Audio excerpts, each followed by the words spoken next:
Hello and welcome to the Deception Tips podcast, where you will learn amazing cues to detect deceit that will help you read people like never before. I'm your host, Spencer Kaufman. Let's get started. Hello and welcome to Deception Tip episode 73. Today we've got a cool episode that is kind of a continuation of last week's episode. So if you haven't listened to last week's episode, I really encourage you to go back and listen to it. If you listened to it already, then guess what? You're going to get a recap, because I'm going to recap it from last week so we can talk about it, build into what we're talking about this week. Why? Well, because they go hand in hand together. Last week, we spoke of something called the bodily axis. Basically, what this is it's a person's orientation. It's where they're tilted, where they're turned in space. It's a little bit different than leaning. So, for example, the bodily axis in terms of body language and how we have defined it is where they are pointed. So are their shoulder blades towards the exit? Are their legs towards the exit? Is one versus one way and one another direction? Are they engaged in that conversation or engaged in what's going on around them? Remember the episode last week and the example I gave you about the football players in a huddle? All of a sudden the cheerleaders walk by and pretty soon you start to see a couple football player heads turn towards the cheerleaders, or maybe their shoulders turn towards it, maybe their feet turn towards it, and now their torso's back towards the huddle. Either way, they have left. They have gone to be with those cheerleaders. Now they're physically standing in that huddle, but their mind is elsewhere. They're thinking, man, I want to be over there. Or, I want to talk to that girl. Or, man, that one is so pretty. I want to ask her out. They're thinking about something else. They've left. They're gone. The same is true in any conversation or anything else like that. If you've lost someone, you'll see their body is turning a different direction. They are pointed elsewhere. That is their bodily axis. Remember the example I gave you about me watching a movie and my friend, oh man, check your position, man. That movie is good like that? I was engaged in that movie. My elbows were on my knees, my chin was in my hands, and I was fixed on that movie. I was leaning forward towards the screen. My entire position was towards that movie. My axis, my bodily axis was engaged in that movie. And today we're going to talk about something called leaning, which is what another thing that I was doing. I was leaning towards the screen. I was leaning in. Now, leaning is similar to bodily axis, whereas bodily axis is more of the pointing of the body, where it is orientated, the squareness of it. Is it squared up with the conversation? Is it squared somewhere else? Is it squared up with the exit, like I'm going to bolt out of here? Is it ready to leave? Remember, we talked about that in episode 50, towards the exit. There are different things that we've mentioned all throughout these podcast episodes on body orientation. So today we're talking about one that, again, is very similar to these others. However, it is more of leaning. So it is like when someone is either engaged or disengaged in the conversation. They may be leaning towards you. They may be leaning away from you. When you look at a couple, you take a look, go to a restaurant, go to a park, go to a library, go anywhere really where there are other people around you, and take a look around and look for the people who are in a couple, like the guy-girl relationships. Maybe you're at high school, maybe you're at college, and you look around on the campus areas or the open areas, the public space outside, or you go to a football game and you're sitting in the bleachers and you look around and you can see, is the girl leaning towards the guy? Is the guy leaning towards the girl? Maybe she has her head on his shoulder. She's leaning in. You can see that they're kind of leaning towards each other. They look like they're kind of meshed together, almost as if they were one. Like if you had heat vision or something, you would see one spot right there instead of two. Obviously, you would see two because they burn from the inside out on a heat vision map. So you'd see the two little red, kind of like cat's eyes in the middle, followed by the yellow. So, I mean, it would really be two, but you can kind of see if it was an overall shape, like if you just saw shapes, it would look like one shape because they're leaning towards each other in such a way that they're kind of melded together. That is what we're talking about with leaning. Bodily access is not really leaning. It's just more orientated towards, whereas the leaning is like leaning towards almost as if like they're going to mesh. So here it is, deception tip number 73. Obviously, when someone leans away, they are resistant or uninterested. When someone leans towards, they are interested or invested in the situation.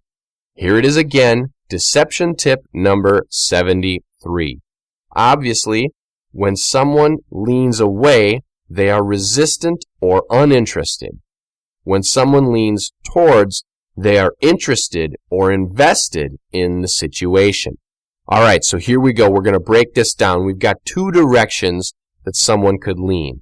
All right, they could either lean away from the situation or away from the person or whatever it is. Situation is an all-encompassing term, so it's easier to use. So they could lean away from the situation. Or they could lean toward the situation. They could lean in. They could lean out. They could lean in. All right? If they're leaning away, that means that they want to withdraw. They want to get away. They want to leave. They're leaning away.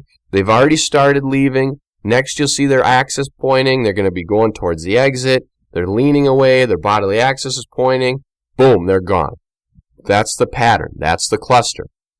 If they're leaning toward, they're going to be leaning in. They're going to be invested. Pretty soon, you're going to see them square up. They're going to be huddled in. They'll be pointing straight on to whatever is taking up their interest. Like that movie screen that I was so invested in that movie that time. My hands were cradling my chin and I was leaning right into it. My eyes were laser focused on that screen. My elbows were on my knees. My feet were flat on the floor. I was squared up. My shoulder blades were square right with the screen. My knees were square with the screen. I was open. I was engaged in that moment right there. That situation commanded my full attention. However, when it's not interesting, you may be turned elsewhere. You may be kind of leaning back. You may be relaxed. You may have your head pointed somewhere else. You may be looking at the screen, but your feet may be going a different direction because you're not 100% invested or interested in that situation. So we're going to talk a lot more about this and a lot more about how people can be leaning towards or away or their axis is pointed and the different clusters and patterns of behavior that go along with this. Coming up right after this. Do you ever wonder if that smile from the person you're interested in is sincere, or is it merely polite? Spencer knows. He's published groundbreaking research on smile detection, and his books can give you more insight into what that person is really feeling. Welcome back to Deception Tip episode number 73, where we are talking about leaning. We're talking about how a person can lean away from a situation means that they are uninterested. They've kind of withdrawn from the conversation or the situation around them. They no longer really care. They might care a little bit, but they're kind of done. They've had their patience tried. They've been engaged in this conversation. They've given them a chance. Now all of a sudden they're bored. They're tired of it. They say, no, this is dumb. I don't need this. It's pointless. I'm over it. They're starting to lean away. They haven't left yet because maybe they can't. Maybe they're supposed to sit there through the lecture, or they're supposed to hear out this conversation, or they have to watch this training video. But in their mind, they've tuned out because they don't believe it's worth their time. So they're leaning away. They're going to leave eventually. They just want to leave now. Then we have the other side, where they are leaning in. They're leaning toward. This is when someone is engaged in the situation. It has captivated their attention, and they are interested. They want to learn more. They want to soak up this information because it's interesting to them. They want to learn. They are engaged. They want to know what's next. They don't want to leave.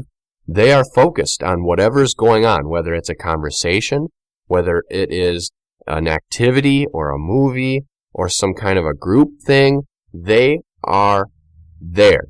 And they are really there. Their body is there, their mind is there, their attention is there, everything. They're 100% involved. They may not be doing it, but they are sitting there, paying attention, participating in it, rather than wandering away with their mind or their body pointing somewhere else. As I've mentioned, this goes hand in hand with the bodily axis. So as you'll see, when you watch these people out wherever you go, if they're really focused, not only will they be leaning, but their bodily axis will be pointed that way. They'll be squared up. They'll be fully engaged. You'll see their entire body towards that situation. If it's a person, you watch a couple out on a date. They're both sitting at the table. They're both leaning in. They're towards each other. They may have a hand across the table. Maybe they're holding a hand on top of the table.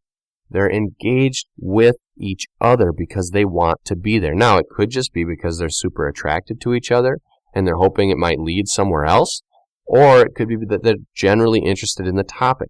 You'll see all varieties. You may see two people sitting there and you'll be like, why is that dude with that girl?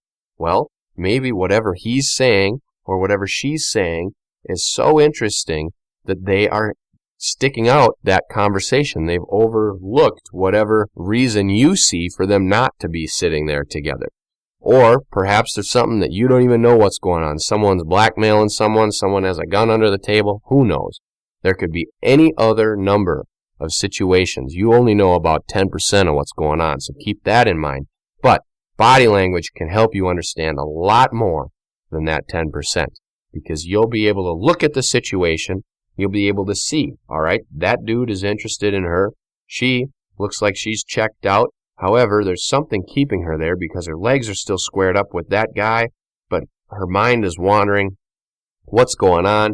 There's some kind of weird relationship thing going on there, whether they're there as coworkers, friends, they're on a date, any number of reasons, but you see the body language and you can understand the general idea of that situation. This is the same anywhere, so I would encourage you to go out and practice. That means go somewhere, go to a restaurant, and sit there. Now, don't just sit there for 30 minutes while you have your meal.